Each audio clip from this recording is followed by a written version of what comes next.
When real estate developers decided to tear down Clara Bennett's home in the historic neighborhood of Willow Creek, they had no idea the resistance they would face. The first notice came quietly, tucked in a neatly folded envelope slipped under her door one morning. Clara, a 72-year-old widow who had lived in the same house for more than 5 decades, opened the envelope as she sipped her morning tea. Her arthritic fingers trembled as she scanned the letter, the words "Notice of Intent to Demolish" standing out in stark, bold letters. Her heart sank. This wasn't just a house. It was her sanctuary, the place where her husband Robert had built their life together. It was where they raised their 2 children, where every corner held a memory. The chipped paint on the walls told stories of family dinners, birthdays, and long conversations on summer nights. But now, it was slated to be replaced by a high-rise luxury complex promising modern living to affluent buyers. Clara didn't have family nearby anymore. Her children had moved out of state, and Robert had passed away years ago. Her only company was the creaking of the old wooden floors and the ticking of the clock in her living room. But Clara wasn't one to give up easily. After rereading the letter, she folded it neatly and placed it on the table, determination hardening her resolve. She knew she would fight to keep her home. The next day, she visited the municipal offices, clutching the letter in her hand. The city clerk, a young man named Brian Porter, looked at her with a mix of sympathy and resignation when she explained her situation. He shook his head. "Mrs. Bennett, I understand how important your home is to you, but this development has already been approved. The council voted on it last month." Clara pressed him, her voice trembling but firm. "This house isn't just wood and bricks. It's history. My family has been here for generations. There must be something I can do." Brian hesitated before offering a sliver of hope. "You can file an appeal to have the property designated as a historical landmark, but I'll be honest with you, it's a long shot. These developers have deep pockets and a lot of influence." Clara nodded, her jaw tightening. She asked for the paperwork and left the office determined to start the appeal. That evening, as she sat at her kitchen table, poring over the forms, a loud noise outside startled her. She went to the window and saw graffiti scrawled across her fence in large, jagged letters. "Sell and leave." Her hands shook as she stared at the hateful message. It wasn't just a threat. It was an attempt to intimidate her, to force her to give up. Clara spent the next morning scrubbing the graffiti off the fence, her back aching from the effort. As she worked, her neighbor, Derek Johnson, came over with his wife, Naomi. Derek frowned as he surveyed the damage. "This isn't right," he said, his voice filled with anger. "We can't let them bully you like this." Naomi placed a comforting hand on Clara's shoulder. "We'll help you, whatever you need." Their support gave Clara a renewed sense of hope. Naomi suggested contacting Sophia Martinez, a journalist who worked for a local paper. "If we can get your story out there, maybe people will rally behind you," Naomi said. Sophia came by the next day, a camera slung over her shoulder and a notepad in hand. Clara welcomed her into the living room, where they sat surrounded by faded photographs and mementos of a life well lived. Clara recounted the history of the house, how her grandfather had built it with his own hands after saving every penny he earned working as a carpenter. She spoke of her childhood, of the sacrifices her family made to hold on to the property during hard times. Sophia listened intently, her pen flying across the page. "This isn't just a house," she said softly when Clara finished. "It's a piece of history." The article Sophia published the following week struck a chord with the community. Neighbors began showing up at Clara's door, offering their help. Some brought food, while others offered to circulate petitions. Derek and Naomi helped organize a rally in the park, where residents voiced their opposition to the development. Signs reading, "Save our homes," and "Stop the demolition" sprang up on lawns throughout Willow Creek. But not everyone was supportive. Clara started receiving anonymous phone calls late at night. The voice on the other end was often menacing, sometimes laughing, sometimes silent. One night, she found another note on her doorstep, this one more explicit. "Leave, or you'll regret it." Despite the fear gnawing at her, Clara refused to back down. She knew she couldn't fight this battle alone, so she contacted Rachel Carter, a lawyer recommended by Sophia.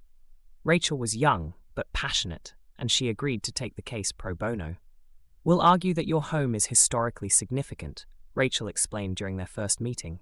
"It's a long process, but if we can prove its importance, we can stop the demolition." Rachel filed the appeal and began gathering evidence. Clara spent days combing through old photo albums and documents stored in her attic. She found letters her grandfather had written, receipts for the materials used to build the house, and even an article from the 1940s detailing the history of Willow Creek. Each piece of evidence felt like a small victory, a tangible reminder of what she was fighting for. The story gained traction beyond the neighborhood when a high-profile celebrity, Leonardo DiCaprio, known for his environmental activism, learned about Clara's plight. He reached out through his foundation, offering his support. When Clara received the call, she was initially skeptical. "Leonardo DiCaprio?" she asked, her voice incredulous. But the representative assured her it was true. A week later, Leonardo arrived in Willow Creek. Cameras flashed as he stepped out of a black SUV in front of Clara's house. The crowd that had gathered cheered, holding signs of support. Clara stood on her porch, her hand clutching the railing as she watched him approach. "Mrs. Bennett," he said, his smile warm and genuine as he extended his hand. "It's an honor to meet you." Clara felt her throat tighten with emotion. "The honor is mine," she managed to say. Leonardo spent the afternoon touring the house, listening to Clara's stories, and meeting with local activists. He held a press conference in the park, where he spoke passionately about the importance of preserving history and standing up to corporate greed. "This house is more than just a home," he said. "It's a testament to resilience, to the strength of a family and a community. We can't let that be erased." His involvement brought national attention to Clara's fight. Donations poured in to support her legal battle, and activists from across the state came to Willow Creek to join the protests. The developers, sensing the tide turning against them, launched a public relations campaign to paint Clara as an obstacle to progress. But their efforts backfired, only galvanizing more support for her cause. The city council finally agreed to hold a hearing to decide the fate of Clara's home. On the morning of the hearing, Clara dressed carefully in her best outfit, a navy blue dress she had worn to her granddaughter's wedding. Derek and Naomi accompanied her to City Hall, where a crowd of supporters had gathered outside, chanting and holding signs. Inside, the developers' lawyers presented their case first, arguing that the demolition was necessary for economic growth. When it was Clara's turn to speak, she rose slowly, her hands gripping the podium for support. She took a deep breath and began. "My name is Clara Bennett," she said, her voice steady despite the nerves coursing through her. "This house is not just my home. It's a piece of history, a symbol of everything my family has endured and achieved. My grandfather built it with his own hands after escaping poverty. My parents raised me there, teaching me the value of hard work and perseverance. Every brick, every beam holds a story." Her words resonated with the council and the audience. Rachel followed with a presentation of the evidence they had gathered, painting a vivid picture of the home's historical significance. Historians, architects, and community leaders testified in Clara's favor, emphasizing the cultural importance of preserving Willow Creek's heritage. After hours of deliberation, the council announced its decision. Clara held her breath as the chairperson spoke.